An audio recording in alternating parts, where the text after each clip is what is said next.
अगर रामलला के चरणों में चढ़ाए गए चढ़ावा या दान की ही सुरक्षा नहीं हो सकती तो आखिर क्या सुरक्षित है?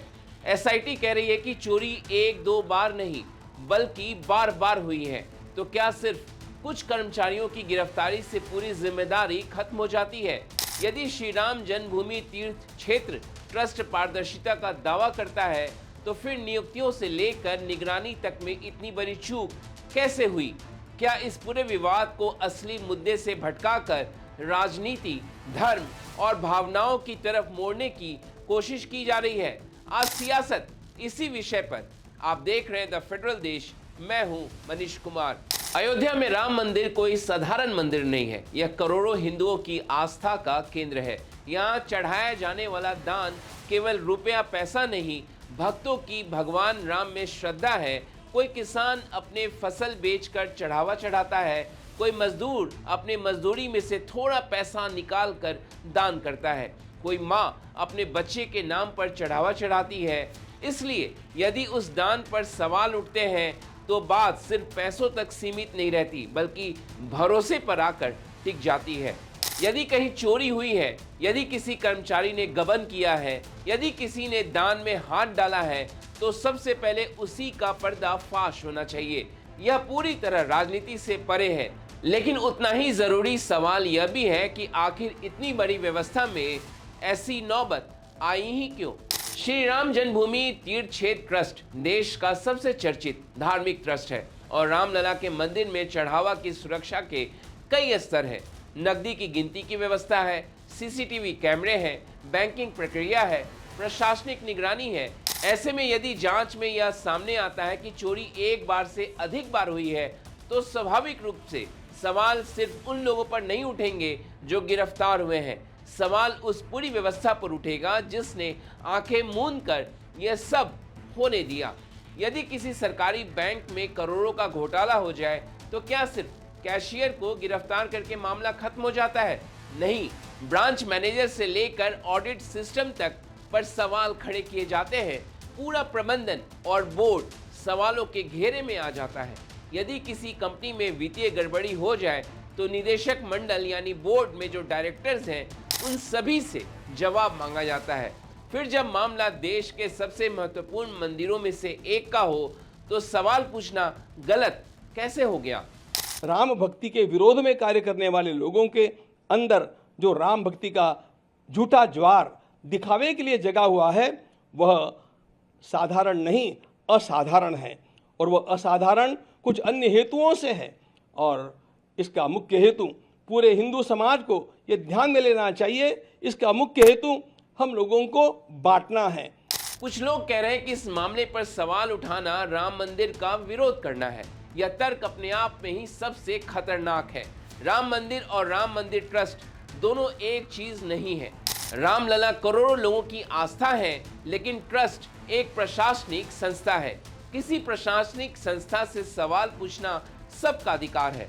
फर्ज कीजिए अगर किसी अस्पताल के प्रबंधन पर सवाल उठे तो क्या इसका मतलब डॉक्टरों या मरीजों का विरोध है? अगर किसी विश्वविद्यालय के प्रशासन पर सवाल उठे तो क्या इसका मतलब शिक्षा का विरोध है? बिल्कुल नहीं। इसी तरह अगर ट्रस्ट से जवाब मांगा जाए तो उसे भगवान राम या हिंदू आस्था पर हमला बताना कहां तक उचित है? कैसे ये लोग हिंदुओं के धार्मिक स्थलों पर हिंदुओं के द्वारा दिए गए पैसे का दुरुपयोग कब्रिस्तान की बाउंड्री के नाम पर करते थे। तब आस्था आहत नहीं हो रही थी। जब ये इलीगल स्लॉटर हाउसेज चलाते थे, गौ माता की हत्या करवाते थे, गौ माता को तस्करों के हाथों में बिछवाते थे, तब क्या हिंदुओं की आस्था आहत नहीं हो रही थी? जब अयोध्या में राम भक्तों पर गोली और लाठी चलाते थे, क्या तब हिंदुओं की आस्था आहत नहीं हो रही थी? ट्रस्ट के महासचिव चंपत राय ने नैतिक जिम्मेदारी लेते हुए इस्तीफा दे दिया और उनका इस्तीफा अब स्वीकार भी कर लिया गया।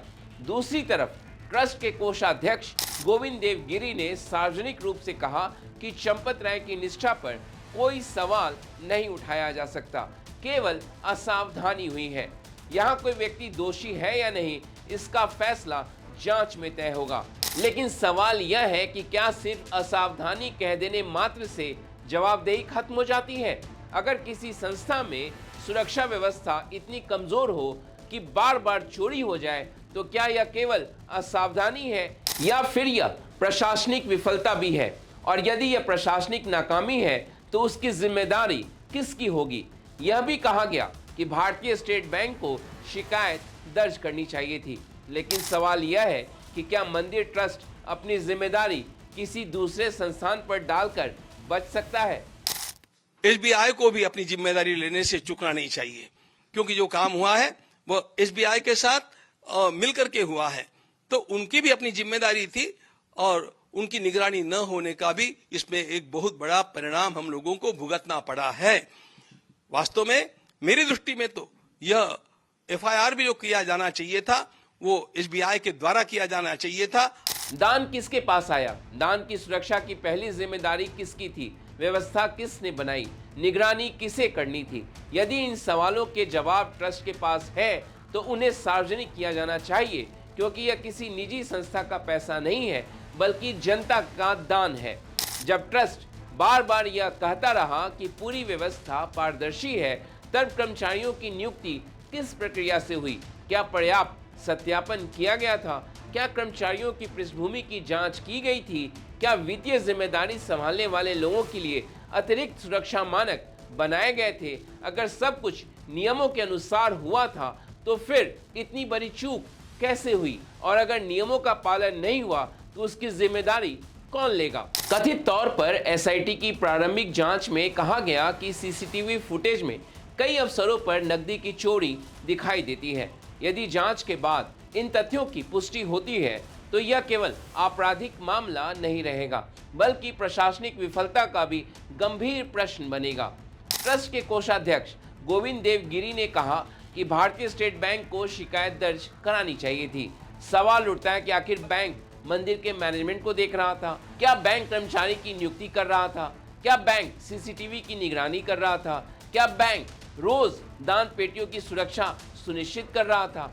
अगर इन सभी सवालों का जवाब नहीं है तो फिर सारी जिम्मेदारी बैंक पर कैसे डाली जा सकती है?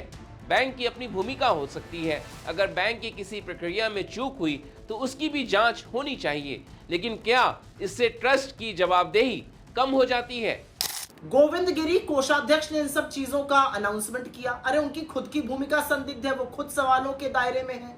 वो क्या कर रहे थे? उनके कोषाध्यक्ष रहते हुए इतने करोड़ों का चढ़ावा कैसे चोरी हो गया? कैसे डकैती पड़ गई? कंट्रोवर्सी भी है, वो अधिकृत थे नहीं थे, चेक साइन करते थे, कौन साइन करता था, इस पर भी बवाल मचा हुआ है। और यही नहीं, उत्तर प्रदेश पूर्वी के आरएसएस के प्रभारी कृष्ण मोहन को बागडोर सौंप दी गई, उनको महासचिव घोषित कर दिया गया ट्रस्ट का। मतलब जिस आरएसएस के रहते हुए करोड़ों की चढ़ावे की चोरी हुई, हिंदुओं की आस्था पर प्रहार हुआ, हमारे धर्म पर हमला हुआ, उनको कमान दे दी गई। करोड़ों श्रद्धालुओं ने पैसा एसबीआई को नहीं बल्कि रामलला के नाम पर दान किया था, और उस दान की सुरक्षा की पहली जिम्मेदारी उसी संस्था की बनती है जिसके पास उसका प्रबंधन है। हर बड़ा धार्मिक ट्रस्ट अपने कर्मचारियों की पृष्ठभूमि की जांच करता है, वित्तीय जिम्मेदारी संभालने वाले लोगों का सत्यापन होता है, कई स्तर की निगरानी होती है, दोहरी जांच होती है, ऑडिट होता है, रिकॉर्ड रखे जाते हैं। तो फिर सवाल उठना स्वाभाविक है कि क्या इन सभी प्रक्रियाओं का पूरी गंभीरता के साथ पालन किया गया?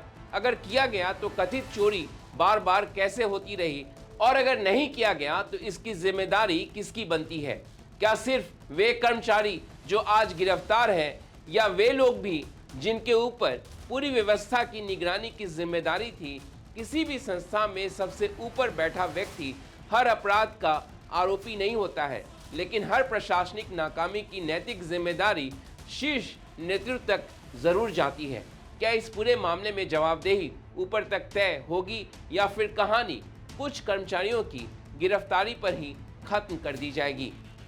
तो आज आपको हमारा ये वीडियो कैसा लगा कमेंट बॉक्स में जाकर जरूर कमेंट करिए, और अभी तक आपने द फेडरल देश के यूट्यूब चैनल को सब्सक्राइब नहीं किया है तो उसे ज़रूर सब्सक्राइब करें। आज इस वीडियो को देखने के लिए आपका बहुत बहुत शुक्रिया, धन्यवाद।